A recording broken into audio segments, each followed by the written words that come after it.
Hi, good morning everyone. For our lesson 8, our topic is about the states, nationality, and statelessness. Let's first define the word state.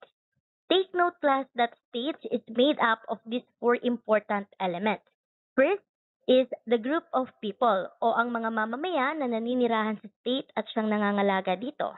Next is the territory o lupang sinasakupan ng isang estado kasama ang dagat at himpapawid. Pangatlo, government. Ito ang gumagawa at nagpapatupad ng batas para sa ikabubuti ng lahat. At ang pang-apat ay ang sovereignty o ang soberanya.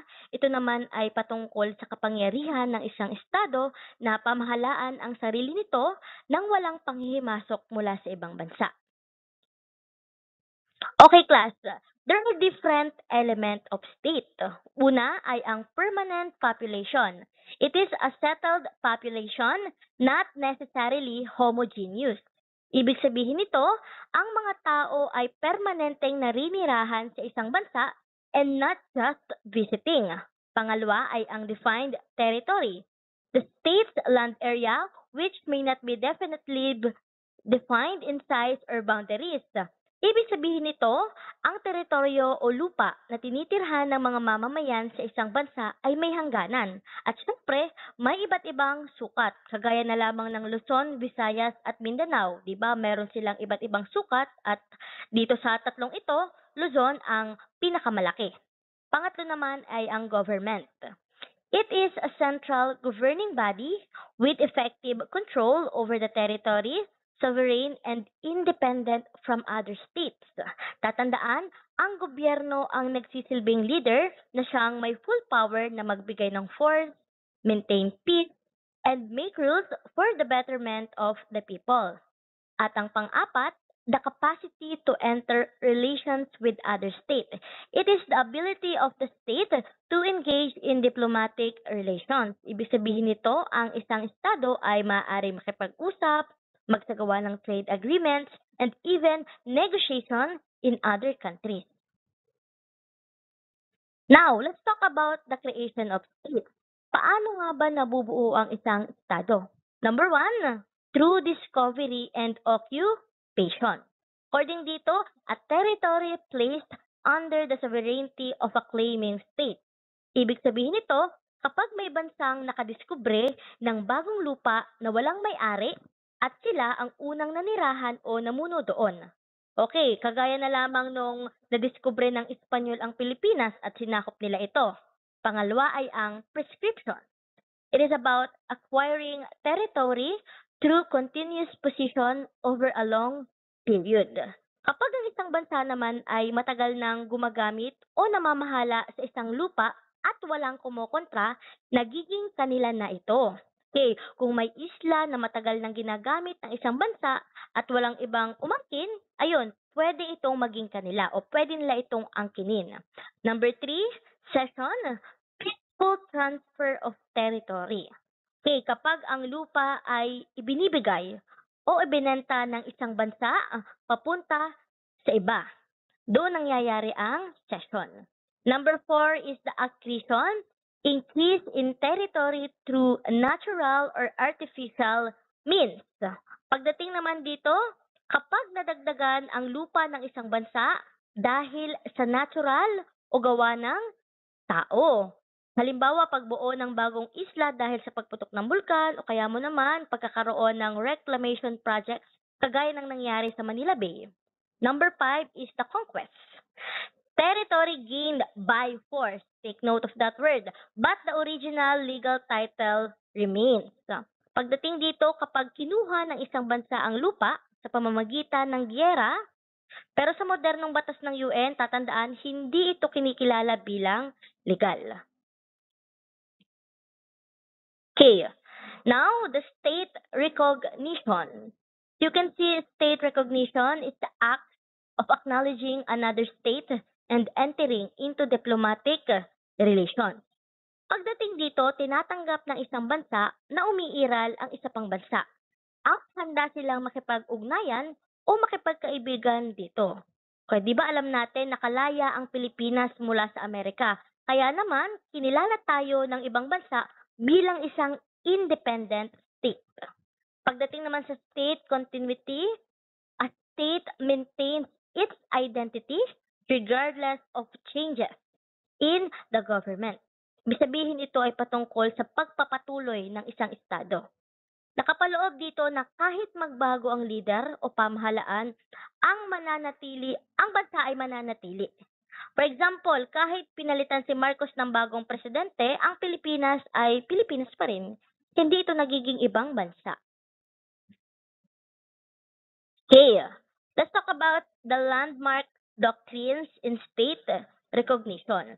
Pag sinabing landmark doctrines, ito ay mga alituntunin na nagsasabi kung paano at kailan kikilalanin ang isang bansa o gobyerno bilang lehitimo.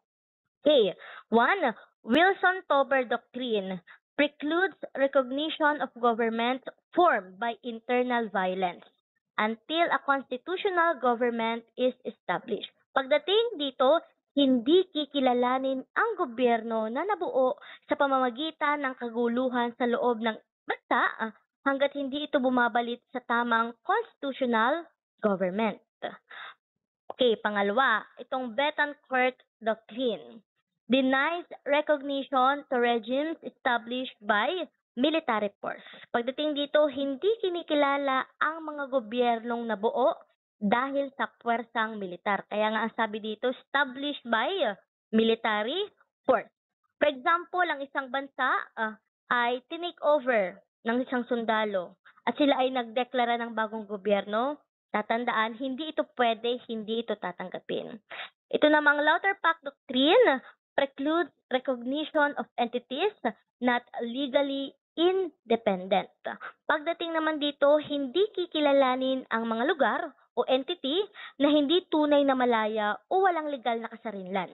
Okay, kung may grupo sa loob ng isang bansa na nagdeklara ng sarili nilang bansa, pero wala naman silang sariling kalayaan, take note, hindi po sila kikilalanin, hindi sila i-acknowledge. Lastly, itong Stimson's Doctrine precludes recognition of government established through external aggression.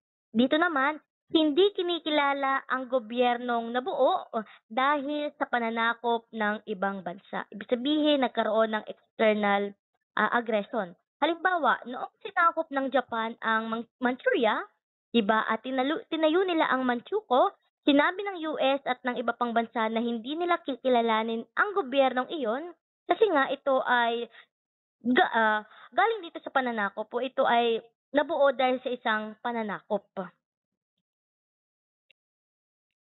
Okay, let's talk about the right of state. Number 1, the right to independence. It means freedom from control by other states and non-intervention. Ibig sabihin ng independence, di ba ito ay kalayaan? Ibig sabihin ang isang estado ay may kalayaan na pamahalaan ang sarili nito nang walang pakikialam ng ibang bansa. Pagdating naman sa the right to equality, all states are equal in international law. Ito ay patungkol sa pagkakaroon ng pagkakapantay-pantay. Kaya naman lahat ng estado, maliit man o malaki, mahina man o malakas, ito ay pantay sa harap ng international law. Okay, the right to existence and self-defense. States can defend themselves, including through force if necessary. Pagdating naman dito, may karapatan ang estado na manatili at ipagtanggol ang sarili kung ito ay inaatake. For example, yung nangyari sa Ukraine, di ba, mayroong mga pagsalakay, pwede nilang ipagtanggol ang kanilang sarili. Okay. Nakapaloob dito ang collective self-defense at anticipatory self-defense. Pag sinabing collective, states can defend others if they are attacked. Ibig sabihin nito, maaring tulungan ng ibang estado ang isang bansang inaatake. Pagdating naman sa anticipatory self-defense, force used in anticipation of an attack is legal under certain circumstances. Sabihin, maaaring kumilos ang isang estado kahit bago pa magsimula ang aktwal na pag-atake kung may tiyak ito na pagbabanta. Kung mayroong matibay na ebidensya na magpapatunay na ang isang bansa ay gustong umatake, ito yung pwedeng maging grounds para sila po ay kumilos para ipagtanggol ang kanilang bansa. Okay, next is the territorial integrity and jurisdiction. According dito, states have right over their territorial waters, airspace, and space. As you can see, may karapatan ang isang estado sa buong teritoryo nito. Mapalupa, dagat, himpapawid, at ang gaya ng sinabi dito, space or outer space na sakop ng batas international o ng international law. And lastly, the right to legation. It is the right to send and receive diplomatic missions. Ibig sabihin, karapatan ng isang estado na magpadala at tumanggap ng mga diplomatic missions. Now, let's move on to nationality. Okay, nationality is a legal bond with a state that provides rights and duties. Sinabing nationality, ito ay isang legal na ugnayan sa pagitan ng isang tao at ng estado na nagbibigay ng karapatan. For example, ano ba yung mga karapatan natin? Di ba? Yung pagkakaroon ng protection, pagkakaroon ng mga benepisyo. Other than that, ito ay patungkol sa mga tungkulin na meron ng isang tao. For example, yung pagbabayad ng buwis. Kaya mo naman yung pagsunod sa mga batas. Okay, nationality can be acquired through birth, naturalization, repatriation, subjugation, and cession. Okay, itong mga nabanggit ko, ito yung mga pamamaraan kung paano nakakakuha ng nationality. Una, birth. Ayan, nagiging mamamayan ang isang tao batay sa lugar ng kaniyang kapanganakan. Ito ay ang jus soli. Kaya mo naman, sa dugo ng kaniyang mga magulang, ito ay jus sanguinis. Halimbawa, kung ipinanganak ka sa Pilipinas, o kaya mo naman ay anak ka ng Pilipino, automatic ikaw ay isang Pilipino. Next is through naturalization. Ito naman, pagiging mamamayan sa pamamagitan ng legal na proseso. Okay, halimbawa, ang isang dayuhan na matagal nang naninirahan sa Pilipinas, tapos na ay dumaan sa proseso ng korte, siya ay maaaring maging Pilipino.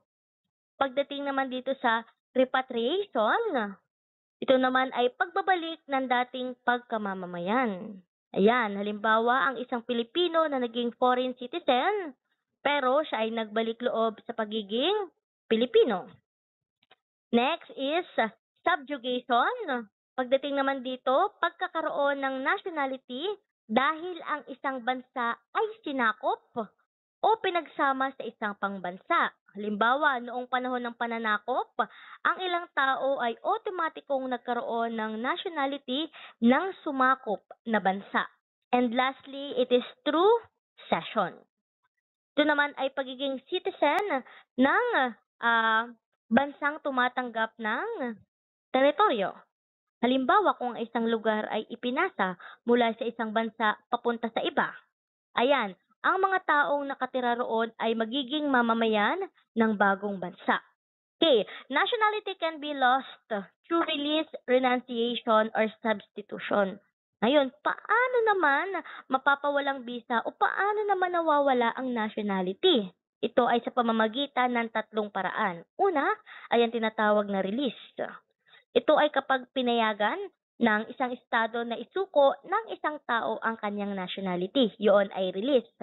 Pagdating naman sa renunciation, kusang loob na pagtalikod ng isang tao sa kanyang nationality. Ano, ibig sabihin, nag-volunteer ka or kusang loob mong tinalikuran ang iyong nationality.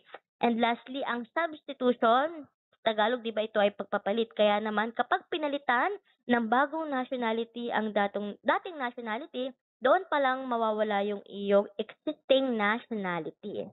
Other than that, an individual can hold multiple nationality. Ayan, posibleng magkaroon ng higit sa isang nationality.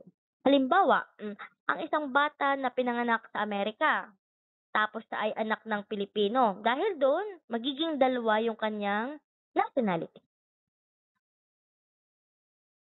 Okay, next is statelessness. Pag sinabi namang statelessness, individuals without a nationality. Ayan, mga taong walang nationality. It is either by birth or loss of nationality. Okay, pagdating naman dito, paano nangyayari na walang nationality o paano nangyayari ang statelessness? For example, ipinanganak ang isang bata pero walang bansang kumikilala sa kanya bilang mamamayan. Okay. Statelessness person face significant limitation on rights and privileges. Okay, ano ba yung nagiging epekto ng statelessness? Siyempre, wala kang benefits at limitado ang iyong karapatan. For example, wala kang karapatan na bumoto. Okay. Mahirap ang maglakbay sapagkat wala kang passport. Maunti ang magiging opportunity mo pagdating sa trabaho, pagdating sa edukasyon, pagdating sa serbisyong pangkalusugan. At especially, ikaw ay maaaring makaranas ng discrimination.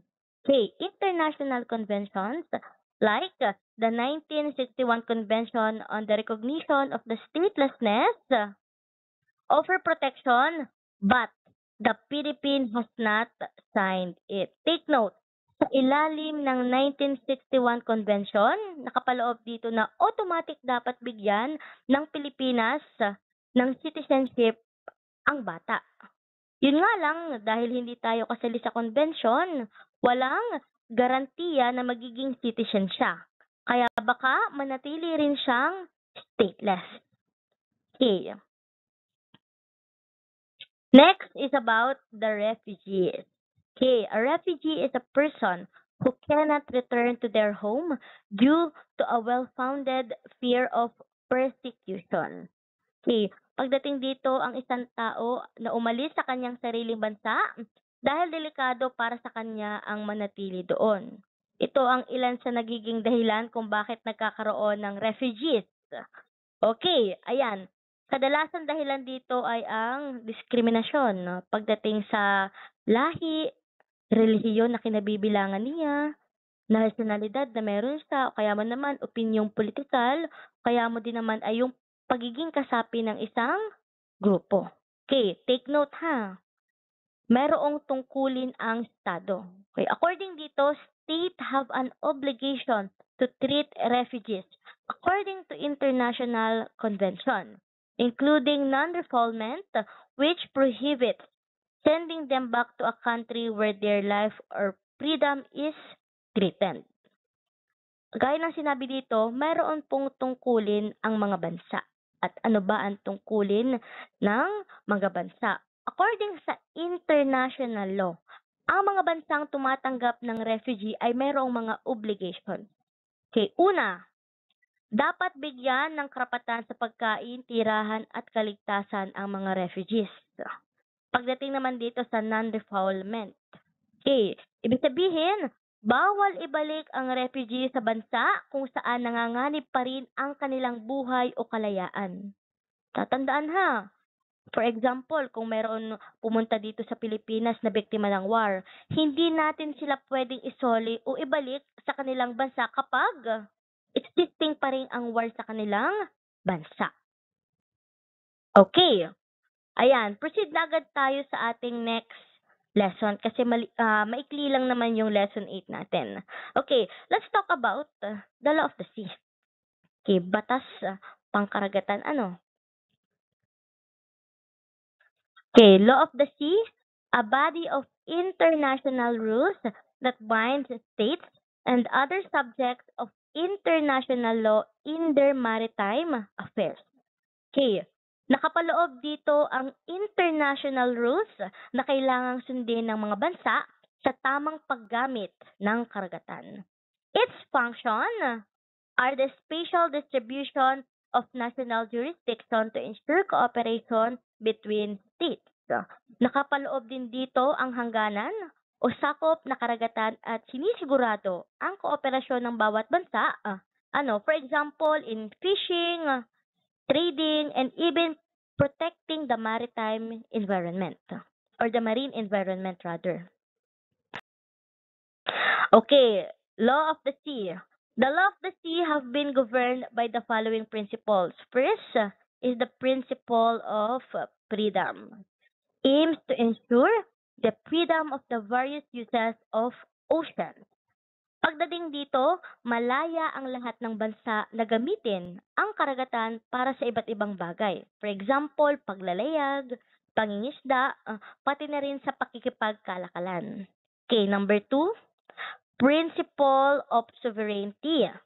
Seeks to safeguard the interest of coastal states.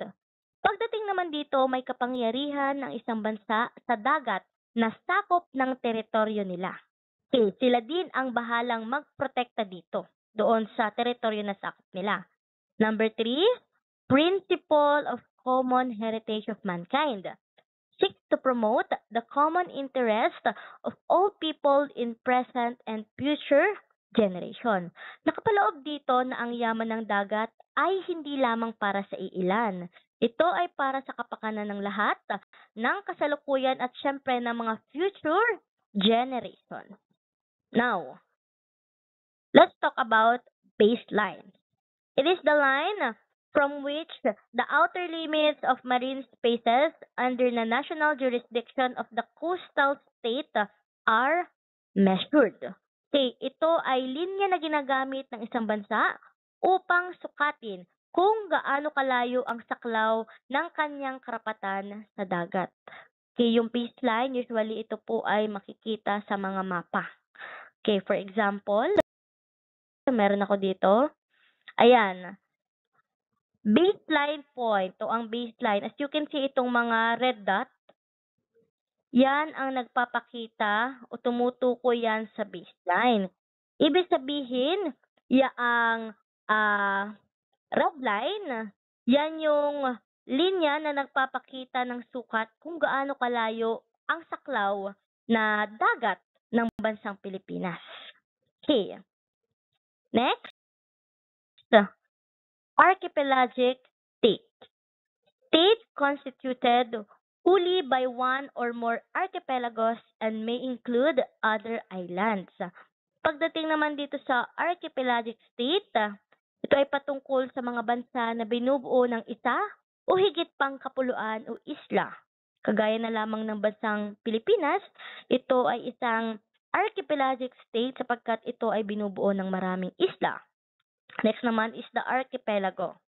Archipelago is a group of islands, including a part of islands, interconnecting waters, and other natural features which form an intrinsic geographical, economic, and political entity, or which historically have been regarded as such.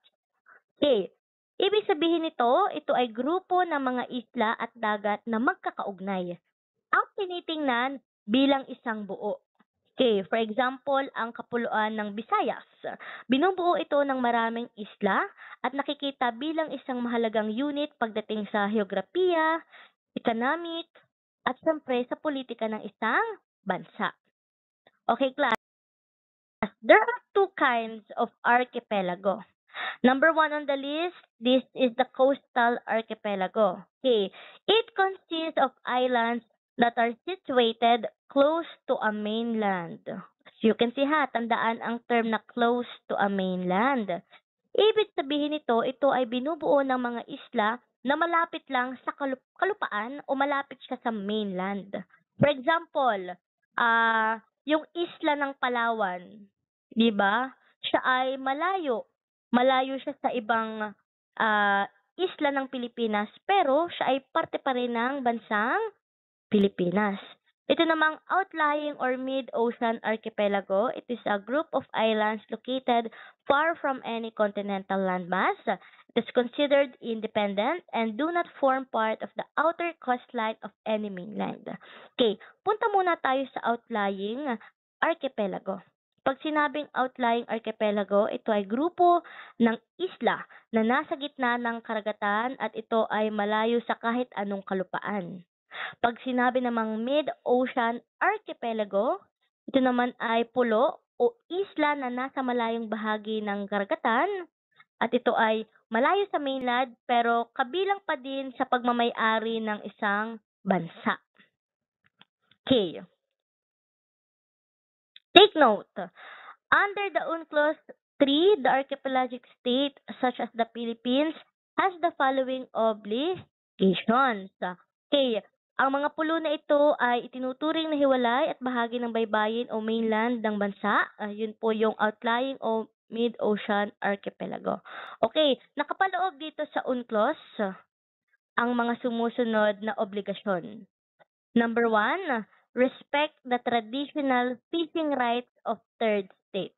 Ibig sabihin po nito, kung may ibang bansa na dati nang nangingisda sa ilang bahagi ng ating karagatan, bago pa man ito maging pagmamay-ari natin, dapat pa rin silang payagan na ipagpatuloy ang pangingisda.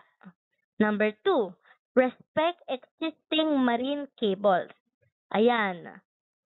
Kung mayroong mga underwater cables na ginagamit, for example, para sa internet, sa kuryente, o kaya naman sa communication, hindi po ito pwedeng basta-basta na lamang tanggalin ha. Hindi rin ito pwedeng hadlangan. Number 3, if an archipelagic state like the Philippines has water that lie between two areas of a neighboring country, then that neighboring country's traditional rights and agreement in those water must still be respected and allowed. Ayan, kung ang karagatan ng Pilipinas ay nasa pagitan ng dalawang teritoryo ng ibang bansa, tatandaan, dapat igalang at payagan pa rin ang paggamit nila sa mga tubig na iyon ayon sa napagkasunduan.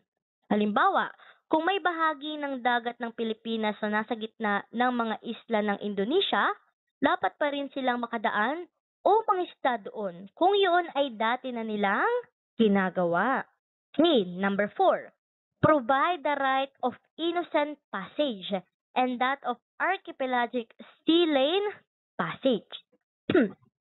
Pagdating naman dito, dapat payagan ang mga barko mula sa ibang bansa na makadaan ng mapayapa sa ating tubig dagat. Okay, pag sinabing innocent passage, ito ay ang pagdaan lang ng barko na hindi gumagawa ng masama o banta. Ito namang sea lane passage, ito naman ang mga itinakdang ruta sa dagat kung saan pwedeng dumaan ang mga banyagang barko o mga barko na mula sa ibang bansa. Okay, archipelagic sea lane passage refers to the right of navigation and overflight through designated sea lanes. Ibig sabihin may nakaset na sea lanes in archipelagic waters, allowing for continuous and unobstructed transit between parts of the high seas or exclusive economic zone. As you can see, ito yung tinatawag na archipelagic sea lane. Ano bang ibig sabihin nito? Okay, ito ay tumutukoy sa karapatan ng mga barko, maging eroplano ng ibang bansa na dumaan sa mga itinakdang daan o ruta sa loob ng karagatan ng isang archipelagic state, gaya ng Pilipinas. Okay, pagdating dito, sinisigurado na walang sagabal sa pagdaan. Bukod doon, hindi pwedeng pigilan o harangin ng archipelagic state ang pagdaan nila basta't ang layunin nito ay mapayapang paglalakbay lamang ha. Dapat yung reason ng paglalakbay o pagdaan ng isang barko ay walang halong illegal. C.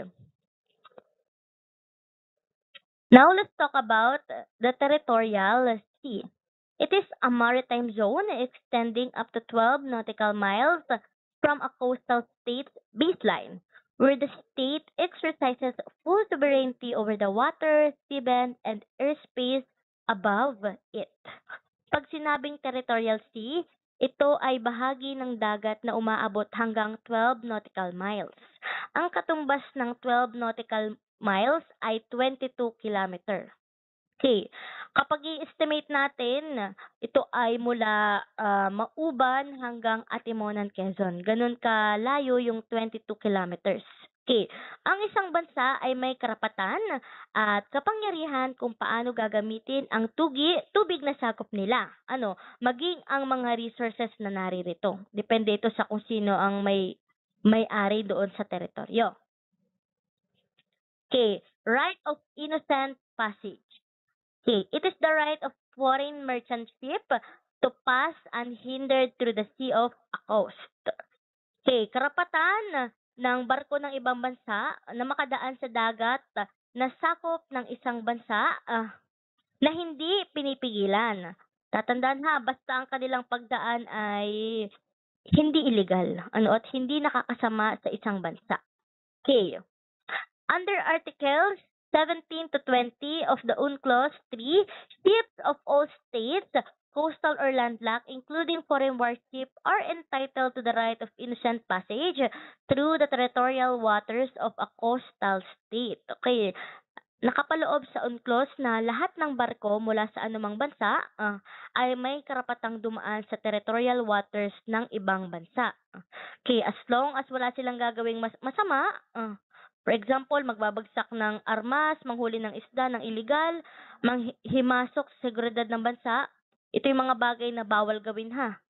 Kapag ito ay gagawin ninyo, ay naku, hindi kayo pwedeng dumaan o kayo po ay pipigilan ng bansa na sakop yung dagat na dinadaanan ninyo.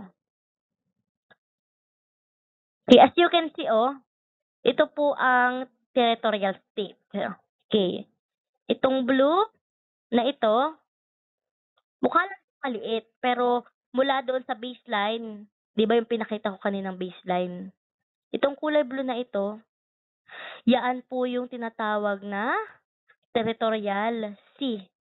At ang haba niya ay 22 kilometer o 12 nautical miles. Next naman ay ang Exclusive Economic Zone o ang EEZ. An area beyond and adjacent to the territorial sea, not extending beyond 200 nautical miles from the baseline of the territorial sea. Okay. Pag sinabi namang EEZ, ito ay bahagi ng dagat na nasa labas at katabi lamang ng territorial sea ng isang bansa. Okay. Mula sa pangpang ay bumibilang ng 200 nautical miles at doon madidetermine kung hanggang saan ang EEZ. As you can see, ayan. Ito ang territorial waters. Itong light blue na ito, lahat ng light blue na makikita ninyo, yan ang tinatawag na exclusive economic zone. Yan yung parte ng dagat na sakop pa rin natin. Pagmamay-ari pa rin ng bansang Pilipinas. Okay, balik natin. Wala, hindi maibalik. Ayan, hindi na siya maibalik pag next. O sige, nakapaloob din dito sa Exclusive Economic Zone o ECC. Ayan, the country has the right to. Ito yung mga pwede nilang gawin. Fish and harvest resources from the water, seabed, and subsoil.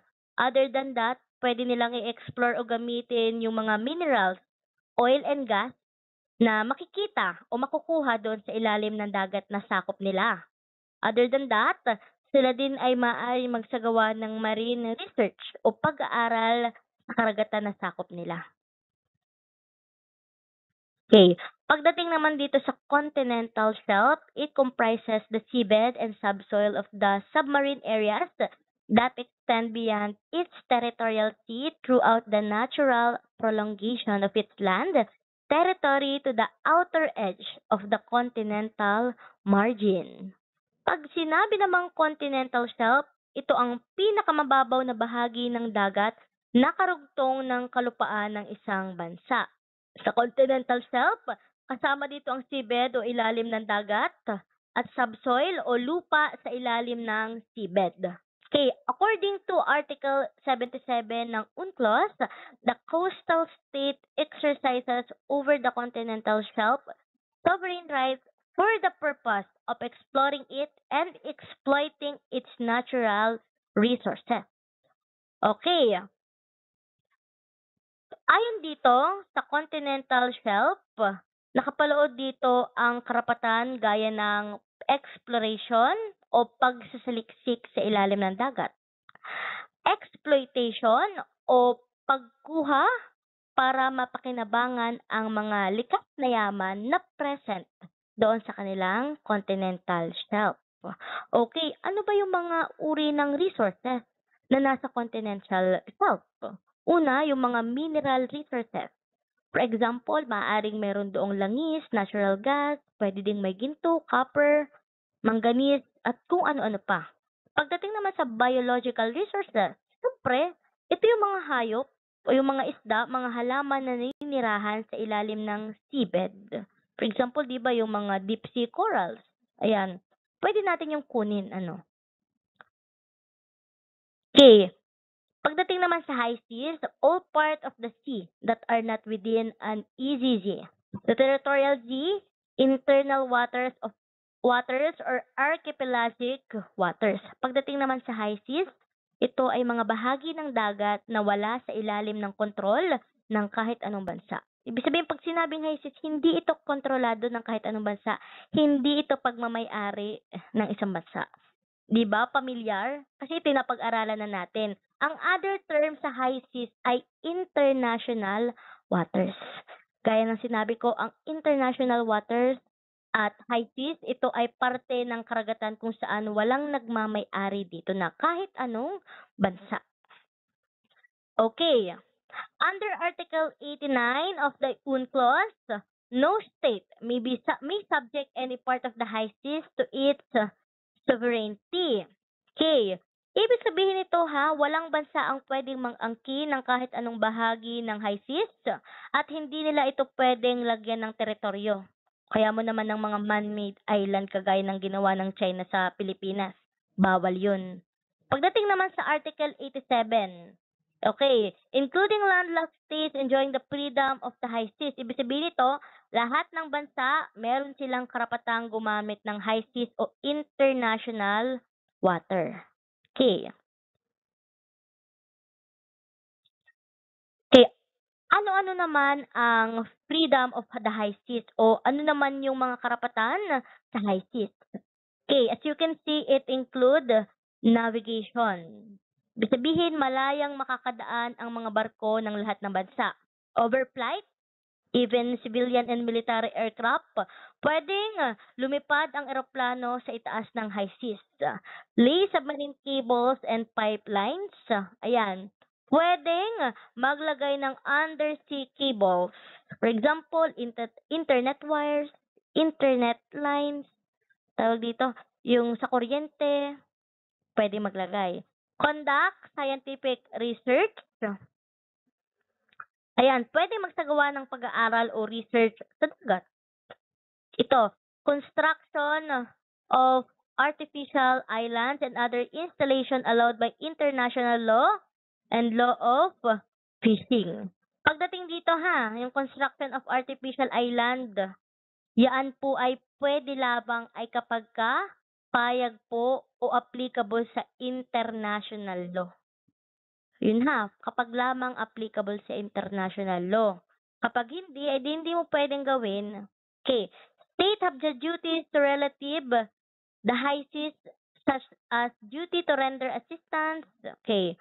Pagdating naman dito, sa state have the duties, ito naman ay mga tungkulin ng state sa high seas. First, ayan, render assistance, prohibition of the transport of slaves. Ibig sabihin, kailangan tumulong sa mga taong nangangailangan, render assistance, prohibition of transport of slaves, mahigpit na ipinagbabawal ang slave trade. Duty to cooperation in the suppression of piracy. Pagdating naman dito, sama-samang nagbabantay laban sa mga pirata. Pagdating sa dagat, duty to cooperate in the suppression of illicit traffic in narcotic drugs or psychotropic substances. Ibig sabihin, bawal ang paggamit ng high seas para sa drug trafficking. Ito, duty to cooperate in the suppression or unauthorized broadcasting from the high seas. Ito naman, mga radyo o yung signal na walang pahintulot mula sa high seas, ito po ay bawal.